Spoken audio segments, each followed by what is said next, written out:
Should Cleveland be taking some trade calls here on Donovan Mitchell? To be known that I still have the opportunity to sign an extension next summer, I don't think a lot of people understand that aspect. I got a lot of things to focus on outside of that right now, to be honest. I got to focus on myself, getting back for this group. For years, the NBA was considered a lopsided league as the Western Conference was consistently stacked. But over the last couple of seasons, this narrative has started to shift thanks to some up-and-coming talent out of multiple drafts, as well as some big-time trades. One of the biggest emerging teams is none other than the Cleveland Cavaliers. But it seems like very similarly to last year, they're starting to crumble at the absolute worst time possible. So before we get to the content, I am currently coming to you guys from Japan. I apologize if this isn't the most professional setup. You guys know me, whenever I go on vacation, I struggle to actually take a vacation. But in the off chance that you're interested in seeing what I'm up to in Japan, posting all of my travels onto my Snapchat story at TheFlightMike Snap. And I'm adding some of you guys back there too. Now that we get all that out of the way, cue the intro.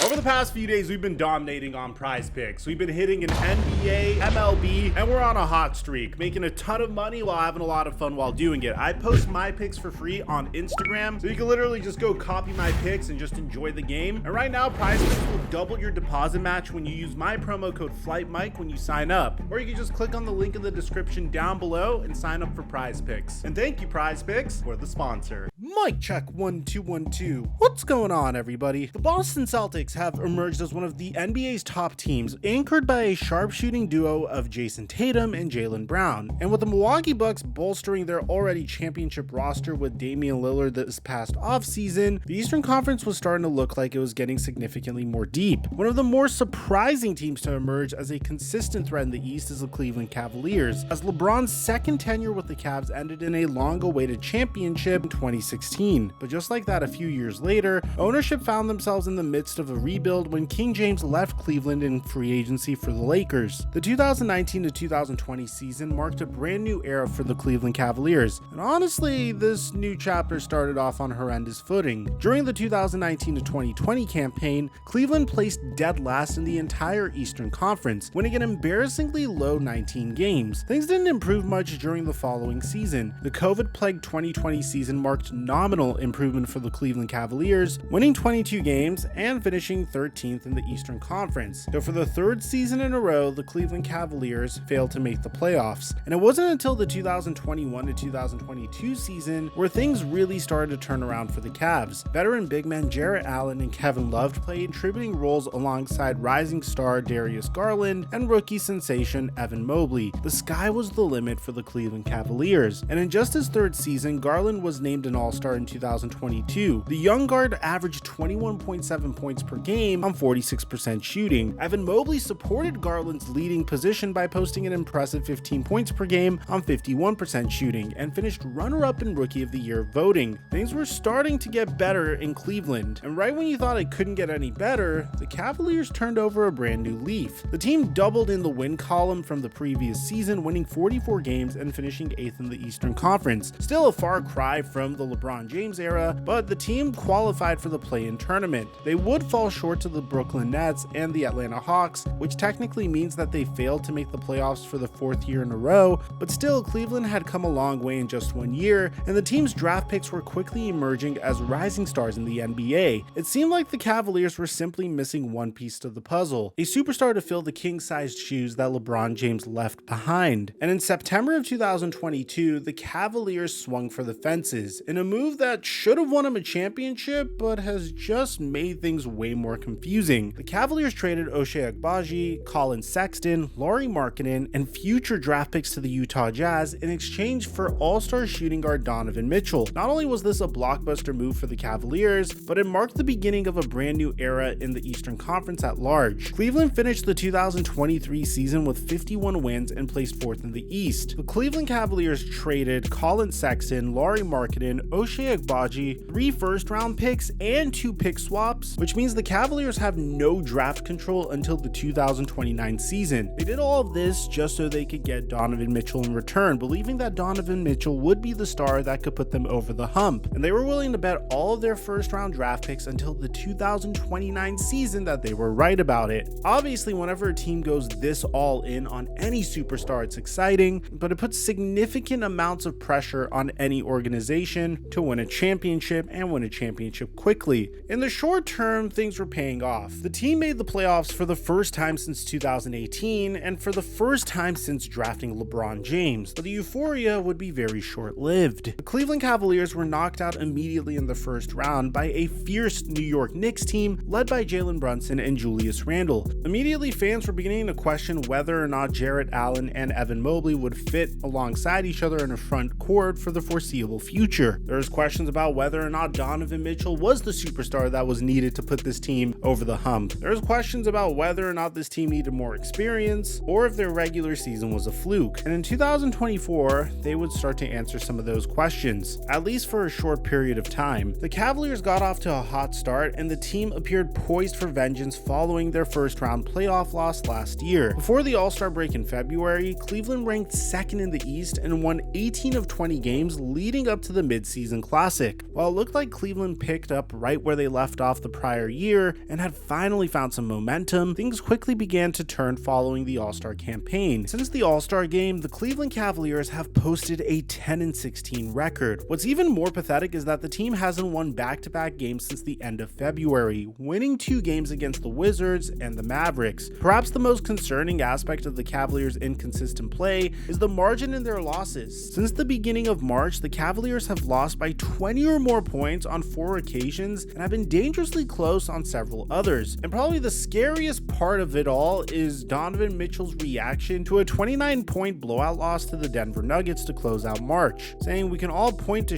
shit, it's April, we've got to figure it out and we gotta be better." So you might be wondering, why are the Cleveland Cavaliers starting to slump once again? Why is it that this team consistently takes a step back when the games matter the most? And the answer is very simple and can explain why so many people are thinking that Donovan Mitchell might get traded. One of the biggest contributing factors to these massive losses is the Cleveland Cavaliers defense. Since the All-Star break, Cleveland's defensive rating of 117.5 is one of the worst in the NBA, as the team has allowed opponents to shoot 47% from the floor. Bad defense is often the culprit for any team's poor performance, but with Cleveland, there are some lingering issues. Defensive specialists Dean Wade and Isaac Okoro have each been battling injuries over the past month of play, and their absence has weighed heavily on the Cleveland Cavaliers. But even so, this is exactly the time when a player of Donovan Mitchell's caliber should be exuding veteran leadership and inspiring younger guys like Darius Garland and Evan Mobley to step up. If the NBA season ended today, Cleveland would be looking squarely at a rematch against the Knicks in the playoffs. And if I'm being honest, I would think that the Knicks have the upper hand on the Cleveland Cavaliers yet again. But the problem is that with 3 games remaining, the Sixers, Pacers, Magic, Knicks, and Cavs are all within a game of one another. This is an absolute nightmare for Cleveland, as the team's playoff spot is no longer an outright guarantee. And even if the Cavs win out, they will finish the 2024 season with a worse record compared to last year by 2 games. That just showcases how bad the team is performing since the All-Star break. And yet, the murky playoff picture isn't even Cleveland's biggest issue. In the midst of the team free-falling into collapse mode, ownership has another lingering project to take care of. Frontman and franchise player Donovan Mitchell, the same player that the Cavaliers gave up 5 first-round picks for, is set to become a free agent in 2025. And after failing to sign an extension before the season, Mitchell tried to extinguish any rumors that he had one foot out the door. To be known that I still have the opportunity to sign an extension next summer, I don't think a lot of people understand that aspect. However, following the Cavaliers' epic collapse, Mitchell has put forth perhaps a less optimistic tone regarding free agency and signing a long-term extension. While Cavs owner Dan Gilbert is confident that Donovan Mitchell will extend, the young superstar has been inconsistent about his long-term plans with the Cavs and dropping breadcrumbs that should make the front office think twice. I mean, look at what he says here. I think the biggest thing for me is, I said it before to you earlier, I mean, obviously you have to ask that question, but, my focus is, I got a lot of things to focus on outside of that right now, to be honest. I got to focus on myself, getting back for this group. Okay, sure, this isn't an outright no, but but securing Donovan Mitchell long-term as the face of the franchise is far from a guarantee. Mitchell's answer is cryptic and non-committal at best, and Cavs ownership likely isn't pleased that other executives around the league are speculating that Mitchell will no doubt leave the Cavs after next season. For now, Donovan Mitchell seems laser focused on securing a playoff spot and trying to lead the Cavaliers through a stacked Eastern Conference postseason picture.